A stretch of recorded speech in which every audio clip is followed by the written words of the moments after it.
Woo! It's the boy, Bubba, let's coming through. Hella clutch, flawless, can't be touched. It's your boy, Bubba, let's. Yeah, I need that hot take. I need the truth and everything that is not fake. So tell me who's the. Welcome back, Bubba Bunch, to another episode of the Bubba Let's Sports Podcast, episode 177. This is the Cowboys versus Arizona Cardinals preview from Monday Night Football, the first of two Monday night games. Sounds so weird to say. You know what? I'm still not over that. If you go and listen to that winners and losers of Week 5, and when I talked about how the NFL is screwing everybody, and they are really not looking out for the players, and it's just going to get worse, I think I was pretty right. And the schedule that they're making, like they made the Patriots and Broncos play, which was horrible. It was not a fun game to watch. It was not. And I mean, now you have like multiple games on Monday, some on Tuesday. It's not getting any better, and we're still continuously having testing or positive tests around the NFL, which is just the last thing that you want right now. But anyways, we'll save that for another day. This is the Cowboys versus Cardinals preview, and I know we usually do them on Fridays, but it's been a rough couple of days, to say the least, and we're still doing it.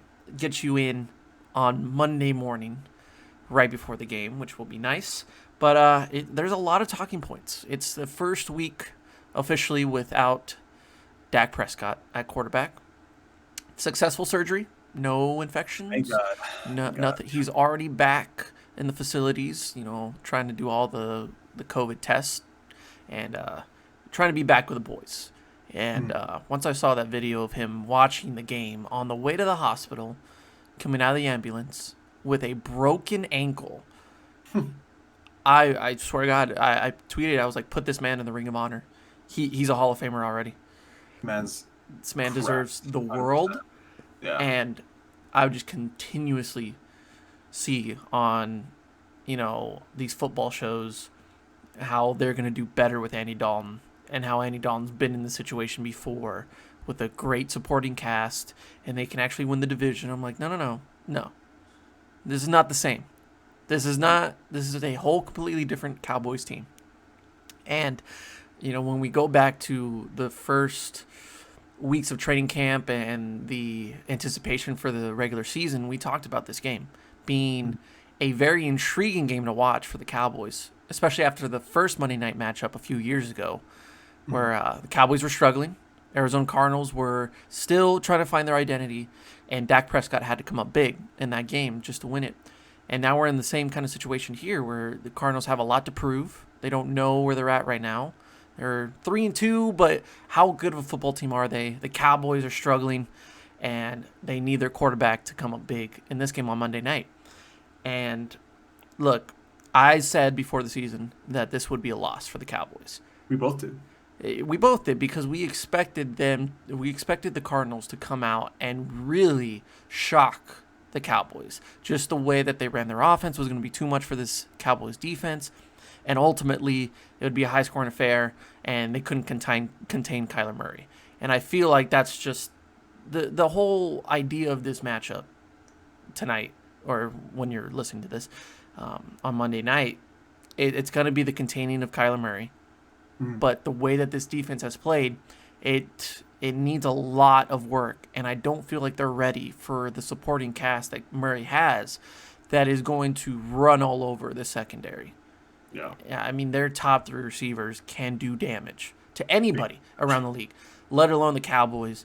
But there are so many things that are going on with the Cowboys that are just in their own circle, like in their own facilities, that I don't think they're focusing on the Cardinals right now. I think they're just focusing on themselves, and I feel like it's going to take time for them to develop under Andy Dalton.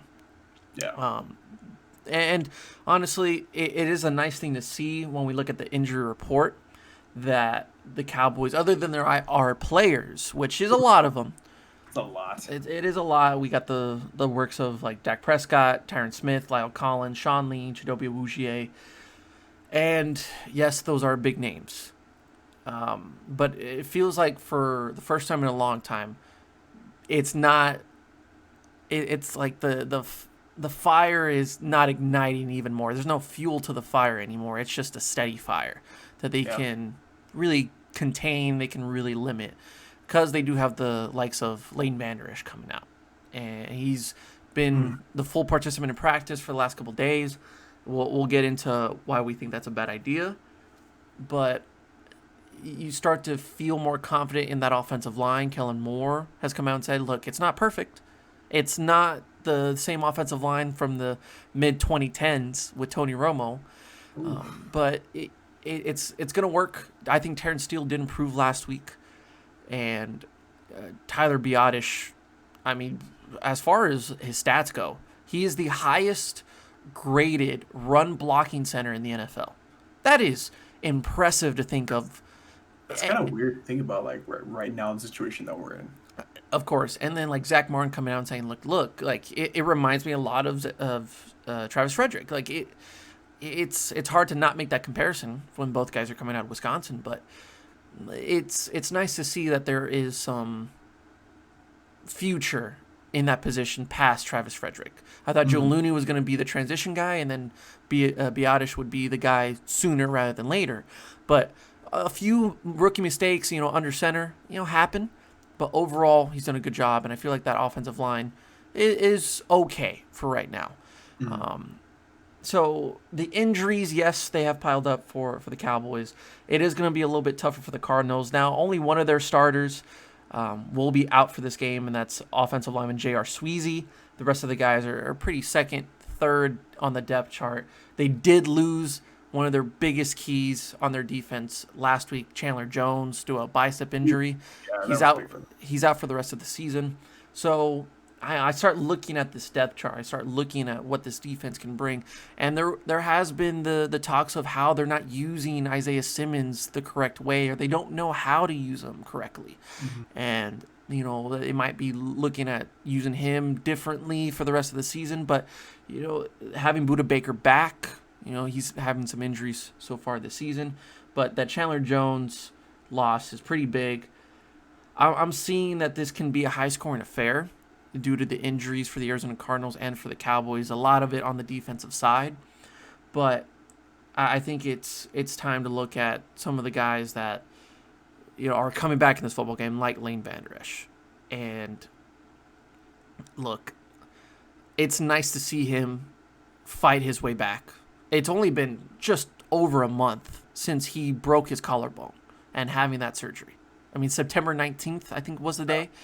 Yeah. And for him to be back on the football field, just alone on the practice field, is impressive. But I hope this is not a sense that, like, he's coming back too early. Like, this is a sense of, like, we need him back now. And that's why he's back on the football field. Because, he's been dealing with the neck injuries. He's been dealing with the broken collarbone. This is starting to see a lot more like the Sean Lee effect, with a great linebacker that has all the potential in the world to be that play caller and that defensive leader on the Cowboys. And then the injuries hit, and then you kind of start to see it all crumble around it. And I think the Cowboys last week, with their defense, it wasn't at all impressive. It was a good stepping stone for a better defensive play for the rest of the season. I saw more effort and I saw more execution out of Jalen Smith, out of Joe Thomas. Oh, especially Jalen Smith. He actually looked good for the first time all season. Yeah, and for him to be the play caller, I know there's a lot on his plate, but for him to really step up and get those big plays, it was nice to see. Now, was it perfect? No, because they could not get off the field on 3rd and 9s, 3rd and 10s, and of course you got to consider it's the New York Giants. This ain't the greatest show on turf we're looking at.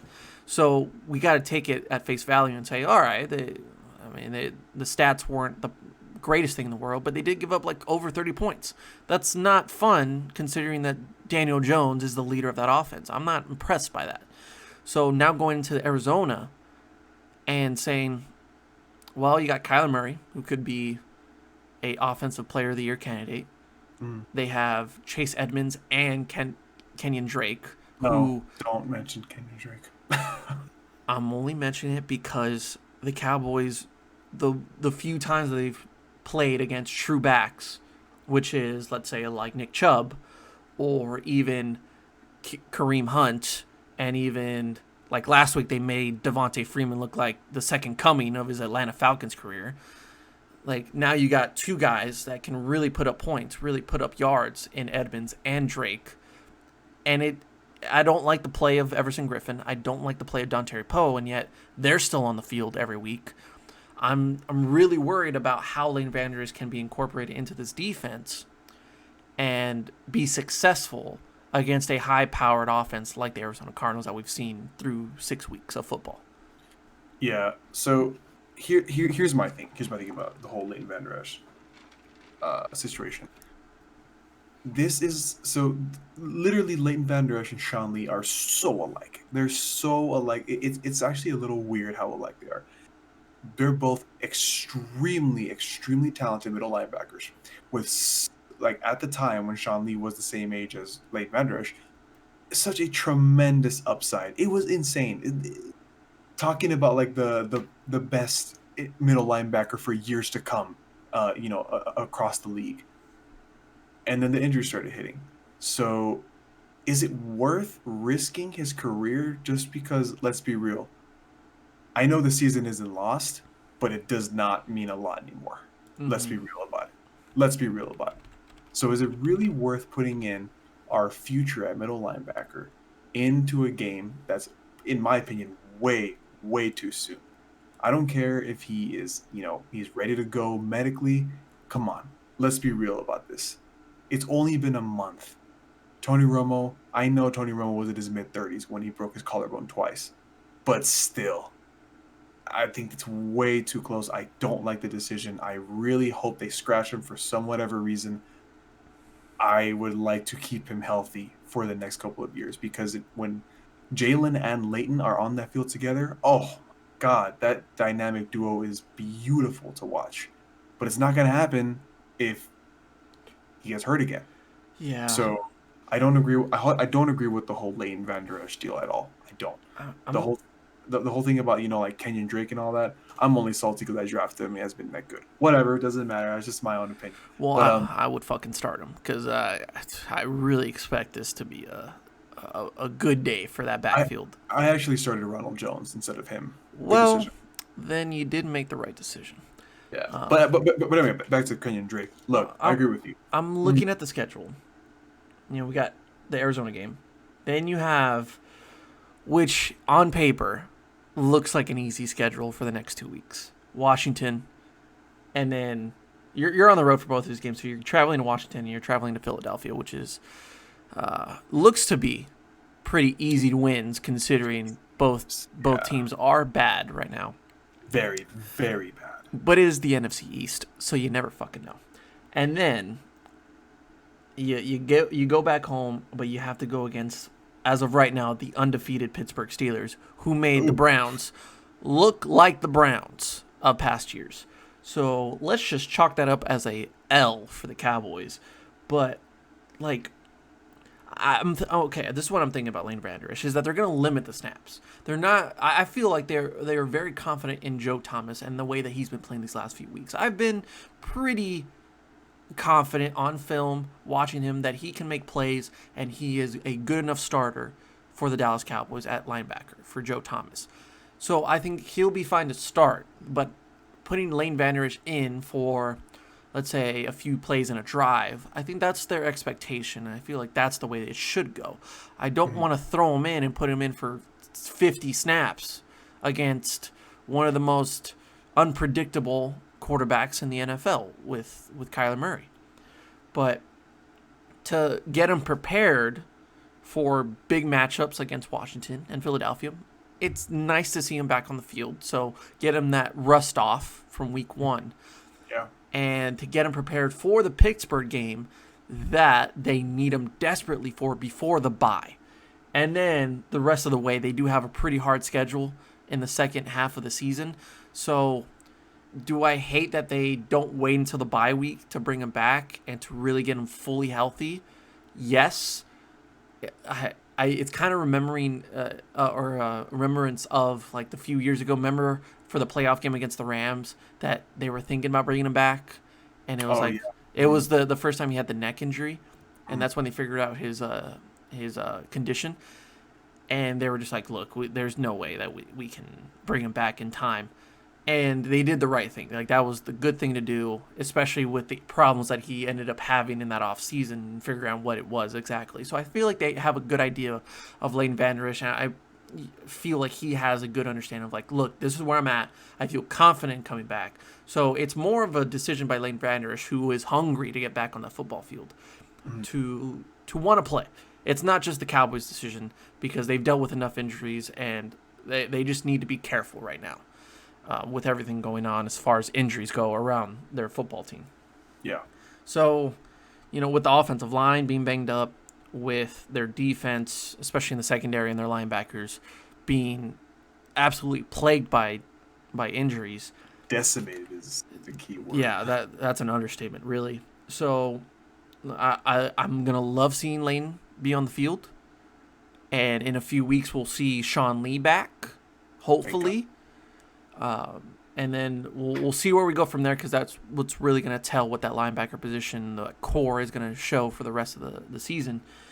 I look, I'm trying to be very kind of bland and very, I guess, neutral about this because I don't know where this Cowboys team is going. I absolutely have no Yeah. clue because they can go the route of 2015 where they went 2-14 because Tony Romo was out for the rest of the year, or they can go the route of like, well, they have Andy Dalton, so they can make a playoff push, but in the end, like they're just going to be too overmatched by these higher ranked NFC opponents like the Saints, like the Bucks, like the Packers, and Andy Dalton's not going to get them far. Yeah. I just don't know where they're at, and I feel like this is a good matchup for them to see where they're at. Like I felt like the Bucks playing the Packers today. I know it worked out in their favor very well, but I felt like going into that game, I was like, let's see where they're at. Like let's see what they can bring to the table. Like are they just a playoff team or they are Super Bowl contender? Like it's either one. It's not just they kind of went all the way around. Like no, they're a Super Bowl contender with the way that they played against the Packers. They So played I'm extremely surprising today. so I'm saying that you can take that same formula with the Cowboys and say either they're going to go winless the rest of the year, maybe win a few NFC East matchups, or they can be solid and they can get that motivation from Dak, being on the sidelines, being there with the team, and say, let's do it for Dak. Let's play the rest of the year like it's our last. Because a guy like that doesn't deserve to be on the sideline, doesn't deserve to have his season taken away for a broken ankle like that. Let's make sure that he's proud of us. So that way when he comes back, he's hungrier than ever, and we come back to win a Super Bowl next year. Or at least fight for it. That's where I'm at. That's where I feel like this game can go. So, Yeah. like, I personally think they will lose this game. I really do. I really do as well. But it's the way that they play on defense because I feel like the offense will be fine. I feel like Andy Dalton can make the good throws and their wide receivers will take care of a lot of the work. They're pitching like on like the commercials like Ezekiel Elliott versus Kyler Murray. Well, it's like, oh yeah, well they kind of have to go through Ezekiel Elliott to have that momentum on offense, build that rhythm, and then Andy Dalton will do like the Ryan Tannehill or Jimmy Garoppolo type of scheme where it's like, oh, I just need to make the good throws when I need to. I need to run the play action and just be a game manager. That's all I need to do. And it's easy to do that with that boy CD Lamb. That boy, CD Lamb. We got to be quiet, so it's like, ooh, CD Lamb. Listen. One thing I will say though, this scenario is very interesting for Andy Dalton, just because I love AJ Green. Love him. Tyler Boyd's pretty good too. But CD, Gallup, and Cooper. This is interesting. I want to see what's going to happen tomorrow because one, how is Kellen Moore going to run this offense now with Andy Dalton? Because look, we can be frank and say that Dak is somewhat of a gunslinger. He likes to throw. He likes to throw deep. Does Kellen let him? Depends. You can make the argument. But still, I want to see how Andy Dalton deals with this offense, how he performs with it. Because, look, let's be real. Andy Dalton was a pretty good quarterback. Can we agree on that? he was a pretty good quarterback in his first couple of years at Cincinnati. His first He, couple of years in Cincinnati, yes. yeah, But he obviously had to drop off. It's I'm we all taking know. the full 10, 11 years in Cincinnati.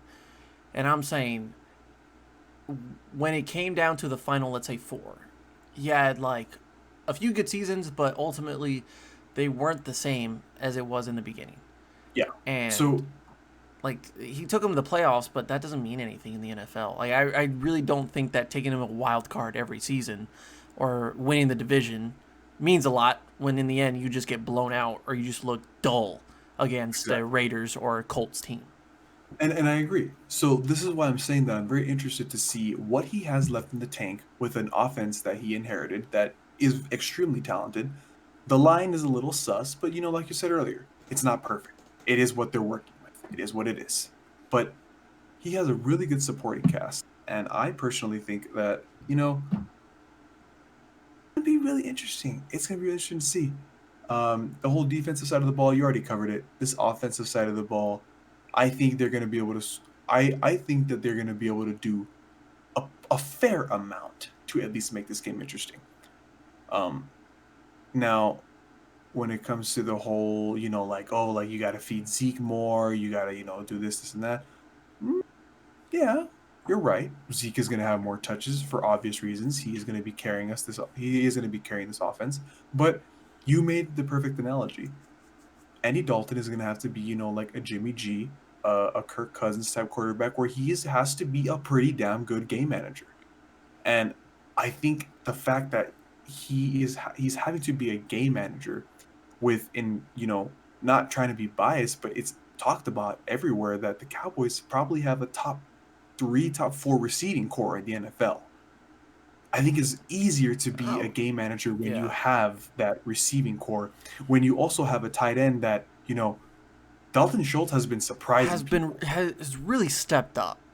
He's been I'm really good. truly like my expectation of Dalton Schultz. Of course, you want to put Blake Jarwin above that because he was going to be tight end 1, but Dalton Schultz went from being a true backup to being the immediate starter, and I thought it was like okay, he can block on the runs, so that's what he'll ultimately do. So it's up to the receivers, but he's been playing the same exact routes and the same exact plays that Blake Jarwin would have played, and catching some really tight throws, some really tough throws, and making some big plays, extending the drives for the Cowboys, which is exactly what they need.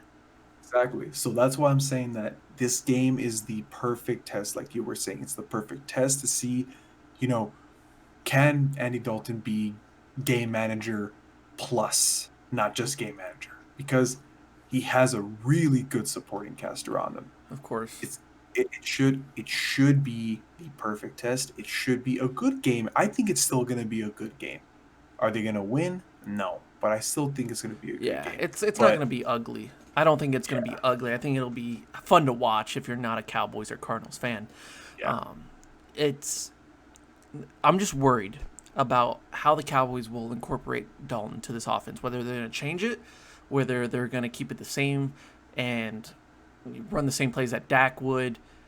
Because I'm worried that let's say they go to the running game and they run a power O up the middle on 1st and 10, first play of the drive, and it gets no yards. Well, then it puts them in a tough situation on 2nd and 10 to make a quick throw, or they try to do like a trick play. They try to do like all these different things, but ultimately on the 1st and 10, if they don't get anything, then it just, no matter who the quarterback is, it's going to set them up for a bad situation for the next 2 plays. And then they just freak out. That's what I'm worried about. Now, if they go play action on the first play, and let's say they go to Gallup, CD, Dalton, and they pick up like a good 10, 12 yards, oh, okay. Like, they recognize that, look, we're not just going to be simple and say we're going to run through our offensive line and Zeke, but if you're just saying, like, look, we just need to make this defense work. We need to make them think. We can't just let them think like, look, put 8 in the box. They're going to run the football. And if we stop them, then they're all out of sync. Hmm. But I don't want to take that chance because if Kellen Moore is saying, look, let's run the same type of offense that Jason Garrett did and my first year as offensive coordinator, where it's like, we're going to run the ball. No matter what, we're running the ball. And if it doesn't work, well, we're going to keep running the ball. Well, if it's not going to continue, we're going to run the ball. Like, that's what I'm worried about. It's very complacent, very basic football. You know, what they started to show last week against the Giants was those trick plays, and they executed those trick plays pretty well. And before the Dak injury, of course, it's like I started to feel proud of this offense not being predictable, not being vanilla. Now I'm worried that with Andy Dalton, they're going to go back to that because they don't want to give Andy Dalton all the pressure on his back and say, you got to make those tough throws. You got to go deep like Dak did. Like that's where I'm still very questionable about and curious about. And I can't tell you what's going to happen. I just got to watch it before anything. Remember how we said that the Seattle game was going to be like the test game in our like early season predictions? Yeah. I feel like now this is the true test game. Yeah, no, your season starts now. Everything is on the line now. Yeah, your season starts now. It doesn't matter what you've done in the last 5 weeks. It doesn't matter how close you were at beating Seattle, how close you were to beating the other teams like the Rams. It's like, no, like this is your football team now. This is your football team. Because maybe you'll bring back Chidobe Awuzie in a few weeks. Maybe you'll bring back Sean Lee in a couple weeks. But after that, this is your team. Unless other injuries happen, this is your team. And, of course, the Cowboys don't want to bring anybody else in because they like their guys, as Mike McCarthy likes to say. They feel confident in their guys. Like, this is your football team. So, really, this is week 1 for the Cowboys. This has to be week 1. And I'm not excited for this. Now, before we get into our predictions, how are we feeling about Randy Gregory coming back soon? And the fact that David Irving is now reinstated by the NFL and can be a Cowboy in the near future.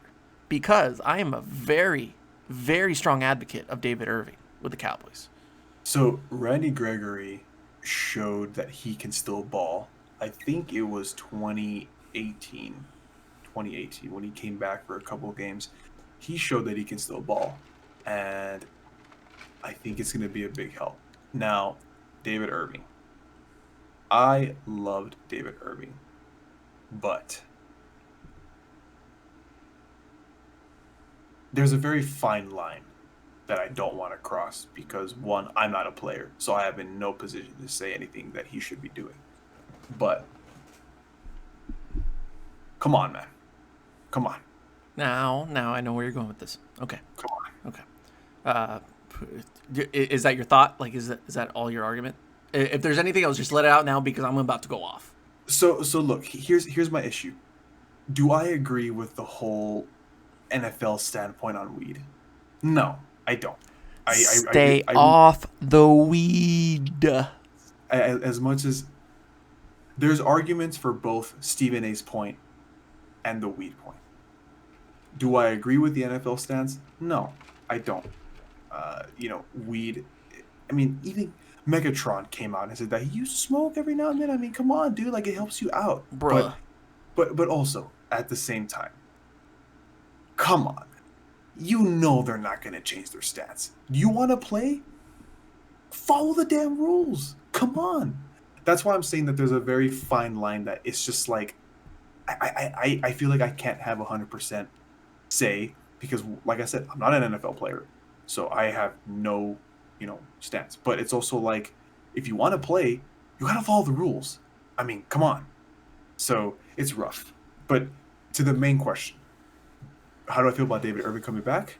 It would be very nice for him to be on that line because we need it desperately. Let me roll up the sleeves. My God. All right. Randy Gregory, first off, he has been on the practice team, or the practice field, I should say. And Ezekiel Elliott has said, look, he looks like he never left. And he's an absolute beast. He's always been a beast. Facts. And I know for a fact that he can bring an immediate impact to this football team, especially that defense, because of how bad Everson Griffin and Dontari Poe are playing.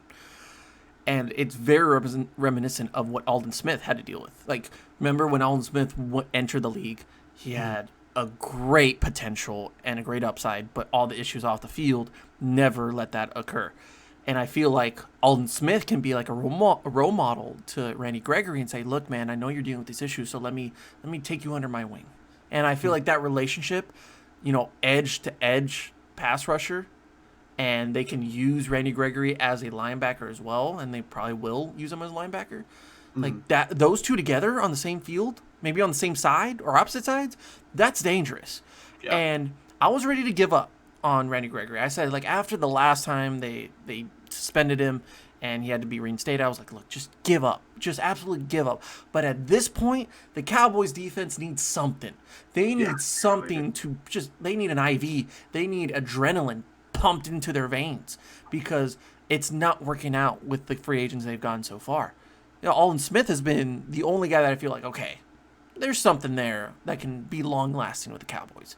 But DeMarcus Lawrence is the only one on that line that I feel comfortable with right now. Other than that, you can switch over to Tyron Crawford or Antoine Woods, and I'll be perfectly fine with that. Neville Gallimore, have yourself a day, because Dontari Poe is basically a walking, like, statue on that field.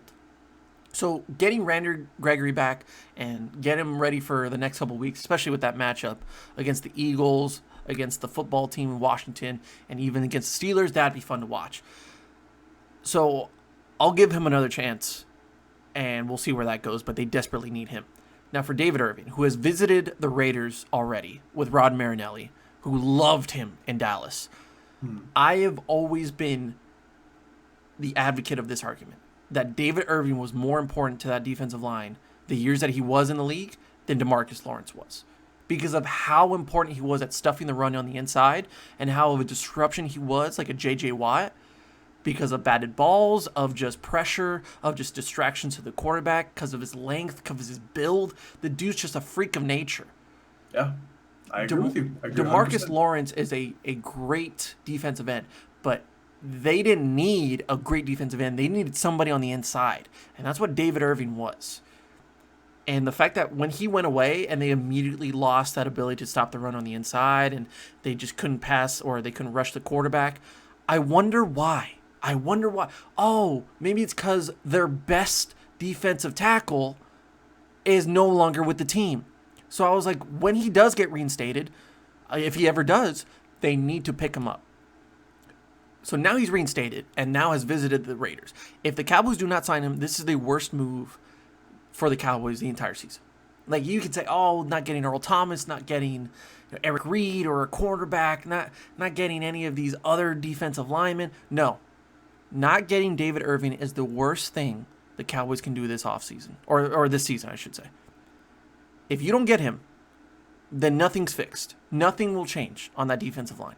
It'll be the same old defensive line because of how awkward it is to match up against him. He is too tall. He is too strong. He's smart for a defensive tackle that even some of the best offensive lines in football cannot cope with. Like, they just never seen anything like him in their careers. Yeah. I get it. The smoking marijuana issue, and he is a very open person about that. I stopped following him on Instagram because of how much he put, and that's his thing. Cool. I have no problem with it. Like, that's his thing. That's his business. That's personal. Mm-hmm. That's where the NFL should do. Like, that's what they should feel the same way of. There are so many players around the league that smoke weed. Mm-hmm. How is this in any way? When you're making them play twice in 1 week, like if you're the Titans or you're the Bills that are playing on Tuesday night and then have to play on Sunday or Monday, and then you don't allow them to even smoke weed, that's not even a performance-enhancing drug. It's just a way to cope with, the soreness, with the mental aspect of the game. And he had his issues with Jason Garrett as well. I don't have a problem with that at all. Jason Garrett's out, and it doesn't surprise me that he had issues with Jason Garrett because of a character like that. It's not every coach that can deal with it. Mm-hmm. But if you can deal with it, like my McCarthy can, because he saw how dominant David Irving was against his Green Bay Packers when he was coaching them. Mm-hmm. You're thinking, like, look, man, in Green Bay we had a great offensive line and we had a great quarterback in Aaron Rodgers, but even he had problems with David Irving. Mm-hmm. So if we have him on our team, you gave Randy Gregory all the chances in the world, right? So why is David Irving not an exception? Why is he not getting the same treatment as Randy Gregory would because of how dominant he was with the Cowboys? So if you don't get him, then you're being a hypocrite on Randy Gregory. You're being a hypocrite on Rolando McClain from a few years ago. Why is David Irving the guy that you don't want to deal with? Because he smokes weed and he's all open about that, and he had problems with Jason Garrett. But Randy Gregory has his 5th chance in the NFL, and you give him all the chances to bring him back. That's my problem with it, right? And that's another guy that if you bring in, he can replace Don Terry Poe, he can replace Everson Griffin. You can take him off the roster if you wanted to. By all means, take any of those guys off the roster and bring in David Irving. I'm saying it's the best move they can do. Because this is not just a Michael Bennett thing of like, oh, you bring in a guy that knows the system, he's really good, and we'll see what we can do with it. No, this is an immediate guy that can make you a make-or-break season on that defensive line. Yeah. So that's my take on David Irving. I had to go on the rant. So, look, I pretty much agree with everything you said. When David Irving was playing, he was a freak of nature. He was insane. It's just, it sucks that the NFL's like this. But what it is, man, what are you going to do? What are you going to do about it? That's my whole point. Just a little bit of compromise. I get you. You got to compromise the fact that, you don't want to be selfish in that aspect. And I think even Stephen A. said it one time on First Take. When this whole situation blew up, I think he said, I agree with you, man, but, rules are rules. You can't change the rules unless they do it themselves. I mean, you got to compromise. You can even take it to, a normal job. It's if you don't pass the drug test, then you're not going to get a job. Just stop smoking weed for, a week. That's all you got to do. Maybe it's harder or easier said than done. But, if David Irving wants to be back in the league, no matter who you're playing with, you got to compromise a little bit. Exactly. But at the end of the day, it's the NFL, come on, man. This is the most physical sport in the world, really. And even with pads, with helmets, it is still gruesome. And you don't let them smoke a little weed, man. Just a little bit. Just a little bit. Just a little bit. Okay. As we wrap up on time. Final predictions. Key takeaways that you're going to take from this game. Who's gonna have a big game, who's gonna have a really bad game, and then your ultimate score or just idea of how this game's gonna go. So for sure, by far, I think the person who's gonna have a big game this week. I think Amari Cooper is due for one. He's due. He's due for one. Yeah. He's had 2 back-to-back. Well, no. I'm sorry, not 2 back-to-back. He's had he had a very mediocre game last week. And then the week before the Browns, he had another very, very lackluster game. So I think Amari Cooper is due for a big game. I think he's my pick for a big game. Hear the airplane? Damn, that was crazy. I didn't even hear that. Oh no, she was loud. Anyway, yeah. Have you been smoking a little of the weed? Have you been talking to David Irving lately? Why do you think I'm on here? My pick for a bad game, it's kind of hard because there's a lot of new young bloods in this team, and they're still learning the system. But I think when it comes to bad games, basically any corner who's not Trevon Diggs is gonna have a bad game, because look, Trevon Diggs is going to get burned this game. We all know it. He's facing against the best wide receiver in the league, but he is still more talented than any other quarterback in that system right now. So my pick is, what's his name? Darren Worley, Jordan Lewis. It's gonna be rough. It is gonna be rough. Anthony Brown as well. It's gonna be rough. My final score, I think the Cardinals are going to take this game 28-17. Okay. Yeah. Okay. Christian Kirk is going to be the guy that you look at the end of this game and say, how in the hell did this guy pop off like that? Because he's been pretty silent this entire season.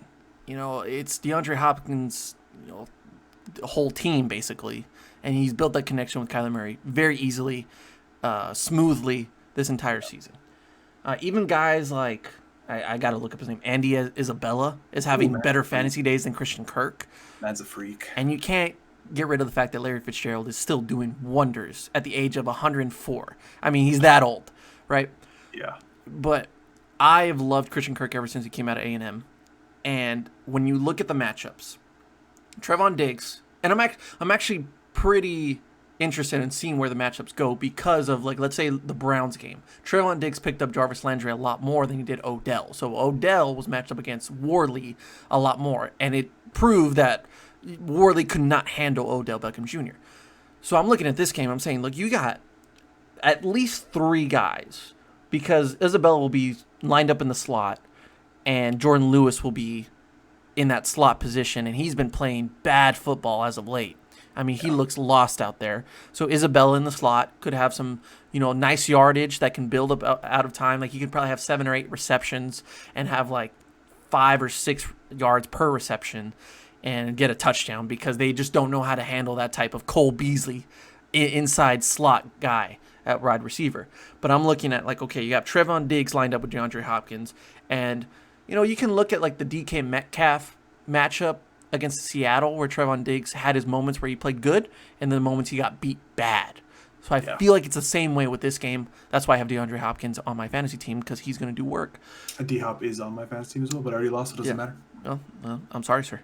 Larry Fitzgerald, he'll be all around. So maybe Worley, maybe Anthony Brown. I see them matching up a lot. And then you have Christian Kirk, who maybe Worley, maybe Lewis, but they'll just send him out, go on a go route, post route, and you got to catch him. And I don't think anybody, safety or corner on this team, can pick up Christian Kirk on a 40-yard dash. They cannot do it.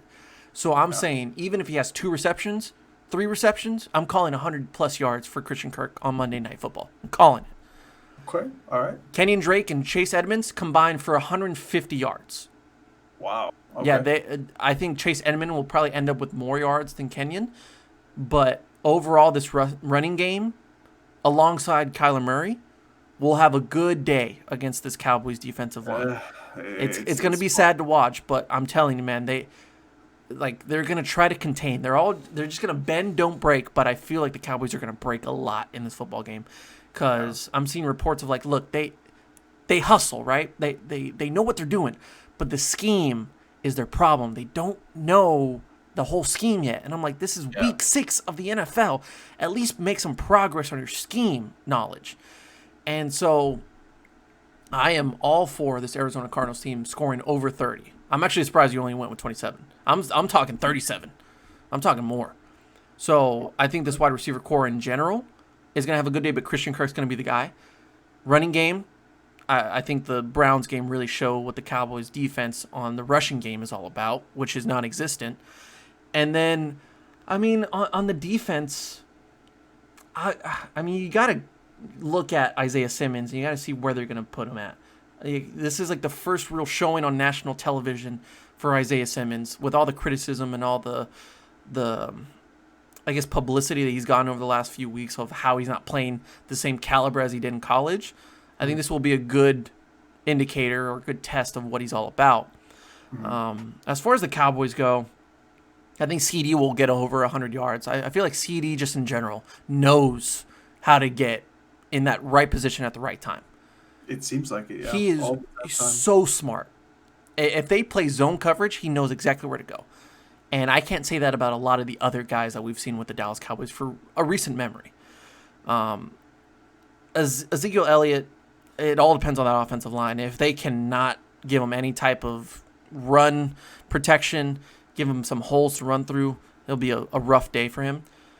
Andy Dalton, man, I feel like he'll be average. I feel like this is not going to be a showcase for Andy Dalton in this offense. I feel like it's just going to be good enough to get by, give them a chance to be in the football game, but their defense is ultimately going to cost them this. So I'm saying, like, let's say 35-21 Cardinals. Okay. I think down the stretch it's just going to be too much to handle Kyler Murray in that offense. But yeah, I wasn't expecting a lot out of this game, to be honest. I mean, it is what it is, man. It's one of those games where, like we said, it's going to be a test. It's going to be week 1. See what happens. Yeah, I mean, we'll come back on Tuesday for the first time in the season where we'll do the review. Exactly. And then also do some winners and losers, which will be quite... Well, I'll probably say the most unpredictable winners and losers of the season so far because of what a shit show it was this Sunday. This Sunday was crazy. I'm still trying to wrap my head around what happened specifically, especially with that Texans and Titans game. Ooh, yeah. Wow. I gotta watch a lot of those games because I did sleep through them, but I will get through that. I have plenty of time this week to watch that. You do. Yes. As I've told you. So we'll come back later on this week. Hopefully you're here for the review. Hopefully. I'm pretty sure I can now that UTEP has decided to let me live a little bit. Go Miners, baby. No, Go Miners. No. Hey, you can't lose to Southern Miss if you never play the game. You can't lose to them if you never played the game. Big brain. Big brain plays. All right, guys. This is going to do it for episode 177 of the Bubble Sports Podcast. Make sure to follow and subscribe. We're on 85 subscribers. Let's get to 100 by the end of the year. Please, please, please. That's the one goal I want to set. If you want to give me your money by supporting the podcast, please do, because I like money. You do like money. And I want a lot of it. Oh. Just be honest. Let's be blunt here. I think we all want a lot of money. Since we're talking about David Irving and weed, let's be blunt. Oh. You like that? You like that? Wow. I want your money. Please Not give me your bad. money. All right. Thank you, Kevin, for joining us, and we'll see you next time on the Bubble Sports Podcast. Yeah, hold on. Tell me who's your top 5 quarterbacks right now, dead or alive, huh? And how much do you care about a ring?